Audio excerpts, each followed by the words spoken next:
কত সুন্দর মন্দির করে বিগ্রহ করে এই মন্দিরে বিগ্রহ স্থাপন করে আর সাক্ষাৎ ভগবান পেয়ে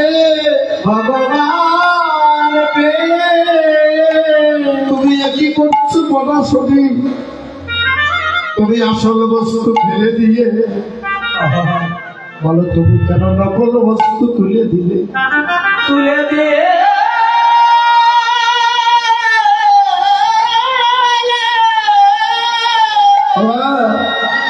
এবার পরাশরী বিদুরকে বলছে রঘুপতি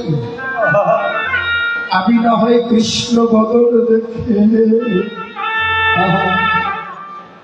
আমি জাগতিক জগতের জ্ঞান শূন্য হয়ে গেছি আমার থেকে যে তুমি বড় পাগল হয়ে গেছো কেন কি করে হলো তুমি গঙ্গা স্নানে গেছো কিন্তু তুমি কৃষ্ণের কথা শুনে অবসানে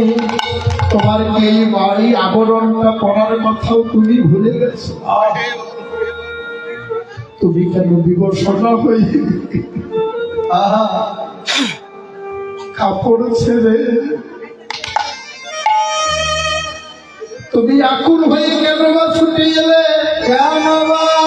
ছুটে ভগবান বিদু হিসেবে বলছে ওরে বিদু মা তো আবার কৃষ্ণ প্রেমে পাগল হয়ে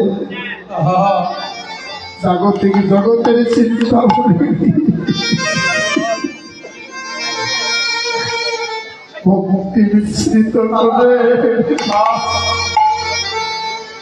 আমায় ভক্তি সহকারে যেটা সেবা দিচ্ছে আমায় ভক্তরা ক্ষীর নদী দিলেও এটা আমাকে অমৃত হয় আমি যেন এই অমৃত সুধা পান করছি কিন্তু বিদুর তুমি কেন মাকে দোষারোপ করছো কিন্তু তুমি যে বিমর্ষণা হয়ে এলে তোমার কি লজ্জা কথা একবারও মনে পড়লো না এই রাস্তা দিয়ে আসলে কত মানুষ তোমাকে দেখলো তোমার কি রাজপথ স্মরণ করে সব ভুলে গেছে সেদিন যেন বিদুর গোবিন্দ চরক ধরে চরণে ধরে নয়নের জলে ভাসে আর বলে গোবিন্দ গোবিন্দ আজকে তুমি আমার এই বিমর্ষণা দেখে লজ্জার কথা বলছো কিন্তু